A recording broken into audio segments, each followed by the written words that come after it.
Good evening, and welcome to another week of In the Spotlight with Tabitha. I am your host, Tabitha Collins, and thank you so much for joining us on this evening. As you know, the base for my show is shining the light on entrepreneurs, the arts, theater, entertainers, DJ, music producers, anyone that has a business, something that can help uplift, encourage, and empower our community. Rather it's for children, whether it's for adults, men, women, children, whatever. We want to be a support here at In the Spotlight and get your business out there for the world to see.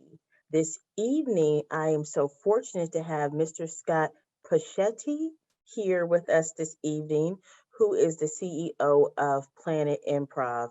And I have a special place for him already in my heart because he's from Pennsylvania, such as myself. Mr. Scott, thank you so much for being here on tonight.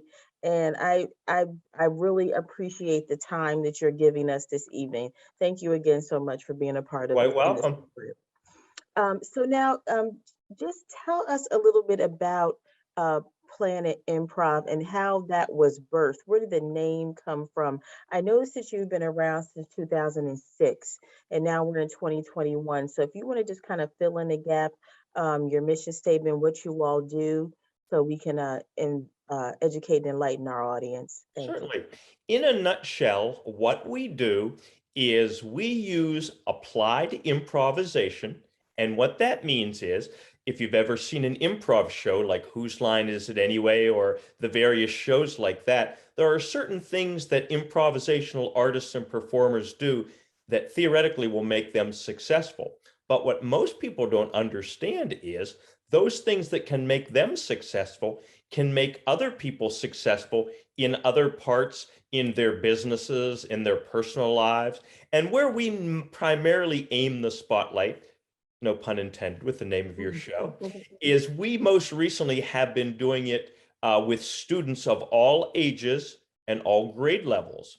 So we use it for things such as not necessarily to make people laugh, although there is laughter and fun that's had while we're working together, but we work on some serious things such as trauma healing, social emotional education, which is so very important as we hopefully, fingers crossed, continue to come out of the pandemic and children have been in their homes and taking remote schooling and things like that. So we try to use the improv along with other things, and we're really trying to encourage discussion and for the students to speak their mind about some things that they go through on a regular basis. And with improv, what we can do oftentimes in a safe and secure location is we can act out those types of things and then talk about them so that when it happens to them or when it happens to them again, they can feel better equipped and better educated to have those types of things happen. Now, you had asked where the name of Planet Improv came from. When we very first started, you mentioned back in 2007, we were called Actors Crib, okay? I know I don't even remember where that came from. I just thought it sounded clever at the time. And as the years went by, I thought to myself, mostly what we do is improv related activities. It probably would be a good idea to have the word improv in our title. And as I was sort of fleshing that out, I would say, okay, here's what we're trying to do. We're trying to educate, we're trying to entertain, we do team building activities, but all of these things revolve around Planet Improv. And the proverbial light bulb went off, and I said, Planet Improv. If no one's using that, I think I would like to use that. And that's how it happened. That is nice. I like it. And I was thinking kind of like actor, California, Planet Hollywood, Planet Improv. So There it you kind of go. all goes together, with the acting. And I Right. think that this is good that you're doing that. And I'm so glad that we're here to shine a light on this because this is something, first of all, that I actually never heard before.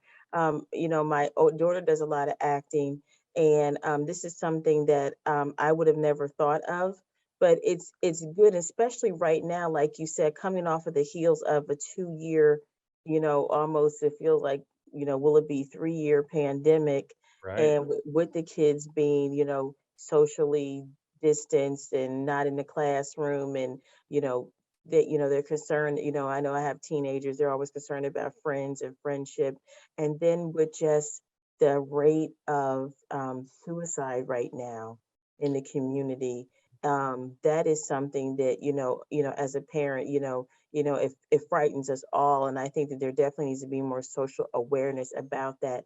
And do you have kids that come to you, that might have been, have some type of issues and you guys act it out? And what does that look like? Is there like when you go through that, I guess what I'm saying is, and you come across that, do you then at that point, so our audience would know, alert someone?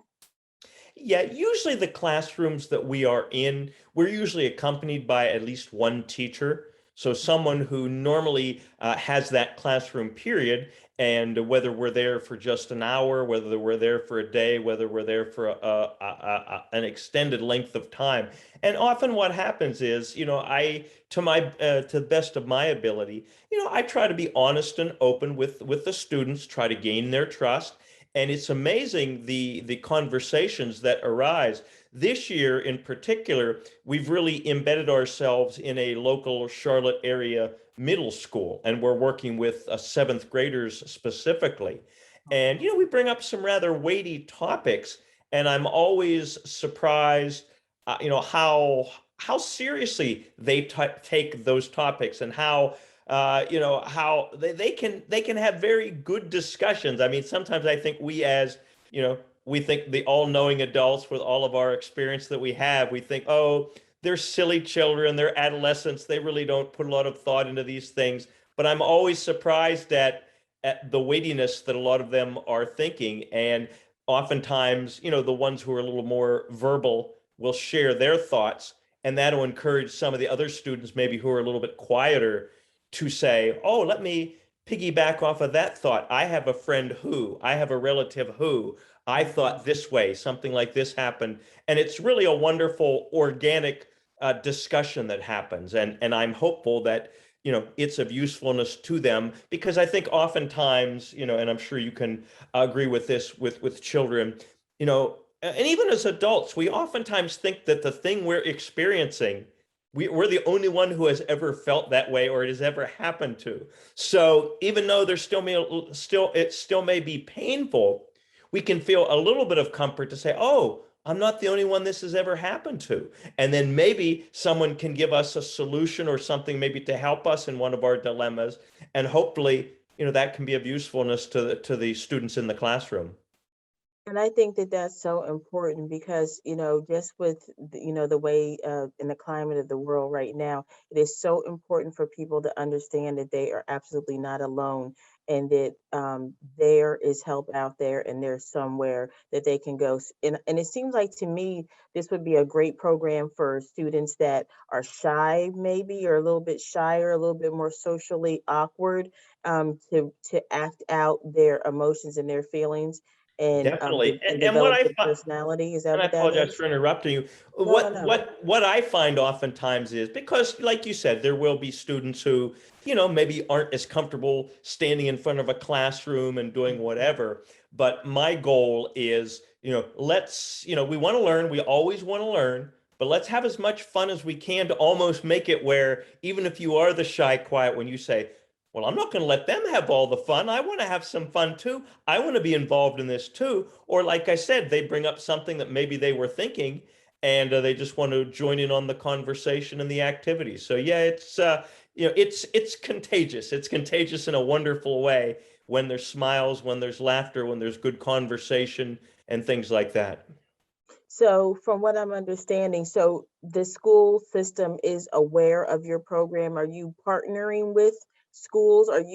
Is that something that your nonprofit is willing to do, partner with, or go into facilities and schools and things of that nature? Tell us a little bit about that and how people can get plugged in with Yeah, that. we've been partnering with schools, locally in both North and South Carolina. I've been doing improv related activities for 21 years now. So, Okay. as I always say, don't let my youthful good looks fool you. But I've been doing this for quite a while and started out as most people do in this type of thing, with an improv troupe and doing public shows and things like that. And then I was fortunate enough that one day somebody came up to me that was in my improv troupe and they said, there's a program that you can do this type of things in schools and they'll even pay you for doing so. And I said, well, you've piqued my curiosity. I will be happy to look into that. And one thing led to another. And since we have been doing this for so long now, we are contracted providers for the Charlotte Mecklenburg school system. Great. Locally here in Charlotte, there's an organization called the Arts and Science Council. Yeah. We're a contracted provider for them. Hopefully, everybody has good experiences. They spread the word. I get to appear on wonderful shows like yours, and people hear about it. And we do the educational things quite frequently, but we do entertainment type things as well. Just a lot of fun. Last night I went to Denver, North Carolina, and we had a very small Girl Scout troop. And what we did was we tied in the goals and aspirations of improv and the things you can learn and the skills. And we tied that into, what a young lady will learn as being a Girl Scout. So we did fun activities, but we also made sure and talked about the educational value of it. So, very rarely does anyone reach out to me or our organization and I say, I don't think I've ever told anyone that we can't help because, it's my passion. And the more I work with students, the improv was my first passion. Then working with students was my second passion to add on to that. And being a nonprofit is a passion also because we have gotten to cross paths with many other small local nonprofit organizations that not only deal with children, but deal with other communities and other challenges in the community. And it's just been a wonderful experience. We were fortunate enough to further answer your question. Last April, we got a rather extensive grant from the federal government that was issued through the United Way. And that has allowed us this year to embed ourselves, as I mentioned, in that seventh grade class and go in 3 days a week and deal for we do 4 classes a day, so about 9 hours in total. Oh, So we wow. really get a chance to make some good sturdy relationships with these students as opposed to often just going in for an hour or going in for a day. So it's been a wonderful experience. That's good to know. That's good to know because I was thinking that you were only in there for like an hour or two, but you're in there for almost like the whole school day. Yeah, I mean, we've been there for, yeah. Usually on Mondays and Thursdays, we go in, we start in the morning and go right up to their next to last class period. And it's great. It's wonderful. It's a wonderful situation that I've gotten involved with because that specific school, the principal actually reached out to me after he saw an article that we had about our organization in the local newspaper in the Charlotte Observer. And we were talking about, like I said, our goals of trauma healing, social emotional education. And he said, that fits right in with the way we are dealing with our students. So we think it'll be a wonderful collaboration. And it has been a wonderful collaboration. Well, I am definitely glad to hear that because our children need all of that and then some. And this is definitely something that is needed in the community. And that is why we are here tonight to make sure that this gets out to everyone and we share and we like and we share and we like again and again to get, the response that we need so we can help one child one step at a time. And right now we're going to break for a commercial. But when we come back, to my understanding, you're going to be a part of our financial literacy and fit expo in April. So we'll talk a little bit about that after the commercial break. Okay. So we will be Excellent. back. And thank you all for again tuning in to In the Spotlight with Tabitha. Please join me every Thursday at 6 p.m. weekly, and we will be right back. Calling all HBCU alumni, supporters, and golfers. It's that time of year again. Yes, the HBCU Swing Into Their Dreams charity golf tournament on Tuesday, April 5th. If you missed the last one, you have time once again to be epic. Don't miss the golf tournament of the year. The Swing Into Their Dreams HBCU charity golf tournament at the Atlanta National Golf Club in Milton, Georgia, Tuesday, April the 5th. Registration begins now. Sign up your golf teams at swingintotheirdreams.com. That's swingintotheirdreams.com or call 770-686-7148. That's 770-686-7148. Don't miss it.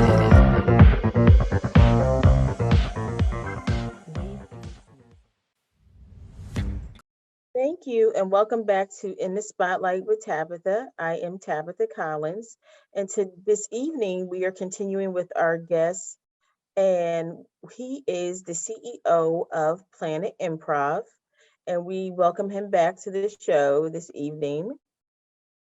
Thank you. And he is improving real world issues, real world life situations through trauma with children, healing, social, emotional, educational, creative, and imaginational programs. Is that what it's called? Yeah, I mean, the thing that most people think about when they think about improv is creativity and imagination. So, we definitely utilize those skills with students. Okay.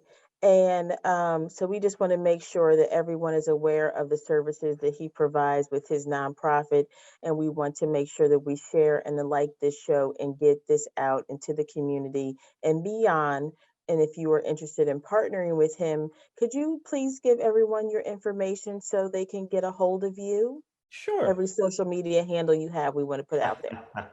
Yeah, we can be found Planet Improv, obviously, and we're on Facebook, we're on Twitter. Our website, which contains all of our contact information, is www.planetimprov.org. So it can all be found there. You can reach out at any time, and we love to visit students. We love to visit adults. We love to have a good time. We love to learn. So it's always a joy. And I know that you work within the school district and you're sharing your art. And I'm a lover of arts and theater, love it all. Who is it that you would like to work with, maybe that you haven't worked with, that might just happen to be watching this show? I just always enjoy hearing from people and working. I mean, I love the people who we work with on a regular basis, but I think we some of us take for granted that children of all ages always have access to the arts. And there are some of the Title I schools, some of the underserved schools who they may have the drawing art classes. I think that's usually, if you're going to have one type of an art class in a school, it'll be and that's a wonderful thing. I'm not a drawer personally. I don't have that skill, but that's a wonderful thing. And I've seen, students who can get lost in drawing just like you can get lost in any of the art forms. But, especially because improv is a wonderful way to be introduced to the arts, because you don't have to have costumes. You don't have to have a big theater per se. Oftentimes, students can be intimidated with regular theater because they'll have to memorize a lot of lines or choreography or songs. This is just a really good start for those who may not be interested or may not have access to the arts. It's a good footstep inside the door. Or those who maybe, again, they may already love the arts, but again, maybe they're just not memorizers of lines or want to be in a musical or anything like that. Maybe they have a good sense of humor. Maybe they're very quick-witted and things like that. And improv, for those types of students, it fits like hand and glove. And I didn't realize that until I was very much advanced. I took my first improv class very late in my life. And I just realized at that point, oh, my brain is wired for improv. I didn't know this all this time. And it was just so natural. And, basically, and I'll let you know a little secret for you and your viewers, and you guys may already know this, but basically, life is improv. I mean, we try to prepare for things as best we can, but when plan A goes out the window, it's improv time. We can either move on to plan B or we can curl up in the fetal position and hope something else happens. So improv is life, as silly as that may sound. So very true. So very true. And it's nice that you're introducing this to the youth so they can learn early in life that life is improv. And I think that it's good. I think that it's a good program for kids even that think that they want to act, or something to that nature, so they can see, okay, this is good for me. This is not good for me. This is totally not what I want to do. Or they might say, okay, I did so well at this. Now I have the confidence to go on and do that. So this is something good too. And again, is there any any virtual options? Do you have any virtual classes or anything like that? Or is Well, everything face to face? as you can imagine, over the last couple of years, we've had to become very creative. So we have done quite a bit, over Zoom or whatever sort of, technological advances have been made. So yeah, it's always face to face and in person. You can never beat the energy that has. But we can do a lot of things. We just have to tweak them just a little bit to do them in the virtual environment. But I've certainly done that. We talk about the downsides of everything that's happened over the last couple of years, but I think the good side is we've made the world, believe it or not, a little bit smaller. So we can reach out to all over the United States or all over the world with this wonderful technology that we've been forced to use. So I've met children all across the United States in classes that we've had. So that's really cool. Someone who you may not have ever met or talk to, you can do so because of the wonderful technology. One other thing I wanted to mention, and I don't think I mentioned it before, we talked about, real world skill building that goes along with improv. Obviously, one of the most important things that we can teach our students is how to be good communicators. And this can be a very helpful tool with that. I hate to sound so stereotypical, but a lot of us adults, we think that students these days, they're only about the thumbs, the Right. emojis, the texting, the video games, and things like that. So this is a very good communication, also listening skills. It's wonderful for listening skills. And maybe most importantly is the teamwork involved, because we all know as we get older, if we're in any sort of a work environment, we're always going to have to work with other people. I think sometimes students think that, oh, I can just do something on my own and I don't have to be bothered by anybody or work. But we all know that you're going to have to be in a team at some time in your professional life. So those are just a few of the skills that you may not think of that go along with improv, but they're definitely there. Is there any cost, or because a lot of people might say, hey, this might be great for my child, this might be great for my youth, but at what cost? And is there, because this is going out globally, is there still virtual options, and what is the cost for in person? What's the cost for virtual, and how can they meet up, or where would they meet up if it is in person? For all the decades that I've been doing this, I really don't have or we don't really have a set in stone sort of a list of how much things may cost, because it can be sometimes a school, they may or may not have funding that they have access to. Sometimes maybe a booster club or a PTA might be interested in, paying for something like that. And it always depends on, the frequency of or the length of the sessions and things like that. It's never our goal to break anybody's budget or try to leave a session with a pocket full of cash and anybody feeling bad. So, we work with people to make it make sense for them. And, so it just depends. I'm willing to talk to anybody who might be interested. The size of the class doesn't really matter. It can be from a very small amount of students to a very large amount of students, possibly something in an auditorium where many, many of the students are at the same time. So there's no specific price tag It's just you talk to people and you see what makes sense for them. And depending on if it, virtual obviously has made things very cost efficient because, you're sitting in your office or you're sitting in your living room and you're able to communicate. You don't wait, you don't have gas, you don't have all that good stuff like that. So that's another positive sign of the things we've been going on. So, but I'm always willing to talk to anyone. So just contact us and we'll see what makes sense. As I like to say, I like to be a low maintenance man in a high maintenance world. Great. So they can just contact you at planetimprov.org. That's Yes, ma'am. And that'll have all of our contact planetimprov.org. info, email and telephone and everything like that. Absolutely. And I also have heard that you are going to be a part of WYTV 7's Financial and Fit Literacy Expo, April 21st. And I want all of my viewers to come out, check that out. Go to www.ytv7.org and check out the information for our expo. Donate, like, share, join us.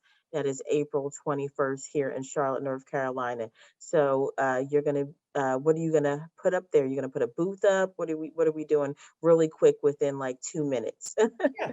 I mean, our goal is always the same. We always look to balance education and fun. So, the theme we obviously the theme is already established, and we will do our best to educate and have fun. We'll do some improv type activities, but with the goal of staying within that theme, and hopefully, giving the students some valuable lessons that they can carry with them, both in the short term and for a lifetime. And it's our honor and pleasure to collaborate with you folks. I appreciate that. And we also want our audience to know that we are also a nonprofit. If you like what we're doing here, if you want to see us continue on week after week, please like and share WYTV7.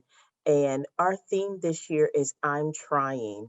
We also encourage, educate, and empower our audience and all of our viewers and all of our broadcasters. And that is what we're doing here in 2022. When we think of I'm Trying, what does that mean to you, Scott? Improv, when you say the word improv, sometimes, whether it's to adults or children, it can be intimidating. They can feel very hesitant to participate. But what I try to get them to understand is we are not looking for perfection ever. We are literally looking for what you just said. Try. And we will then, after that, we will talk about it. And what's great about improv most of the time is that is literally a team experience. Very rarely is it one person with all the weight on their shoulders who has to do something perfectly, anything like that. So, and I'm always there. That's all. I'm never judgmental because I know that most people that I'm doing this with, or most students, some of them have a natural ability, but most of them have never done something like this before. So again, as cliched as it may sound, and just again to piggyback on what you're saying, the most important thing is the trying. And then we learn from whatever outcome comes from that. I mean, that's, again, to sound a little corny perhaps, but that's one of the things I love about the art form. One moment, nothing exists. And then perhaps a few moments or a few minutes later, we've made something just using our minds and our teamwork, and it exists in the world. And it's just a wonderful thing. That's why I love it. Anything is possible. That's what I love about it. Anything is possible. Anything is possible. You'll never know until you try. And even if you fail, at least you tried. And I think that that's what is so important this year is people realizing, tomorrow's not promised. The next hour is not promised. But if we just, tune in or horn into our passion and just give it a try. And if we don't succeed, at least we can't say that we did not try. And I want to thank you again so much. I really appreciate you coming on tonight and sharing your gift and sharing your talent and being just who you are. And we are so grateful that there are organizations out there such as yours, Planet Improv, for our children to just go to and say, I needed this. I needed to to unwind, unravel. I didn't understand what was going on in my mind, but I can act it out. I can play it out. And I thank God so much for the arts. I can't imagine where we would be without the arts and theater and things of this nature. So, everyone, this is my show for this evening. If you would like to be a guest on In the Spotlight, please reach out to me. I'm Tabitha, spelled Tabatha, spotlight at gmail.com. That's Tabitha Spotlight, gmail.com. You can reach me at 980-907-3138, or you can just go on to www.ytv7.org, and you can find me there. I'm sure that you can message me there. If you like what you're seeing, again, if you like what you're hearing, please share and like and donate to our station to keep things like this going, to keep programs like this going, to keep organizations like Scott moving. We are nonprofit organizations, so please do not um, forget to share, and join us. And again, our financial literacy and fit expo will be April the 21st in Charlotte, North Carolina. And you can go on the website to see how to be a part of that as well. Thank you so much. Thank you for joining in the spotlight. And we will see you right back here next Thursday at 6 p.m. Eastern Standard Time in the spotlight. Have a great evening.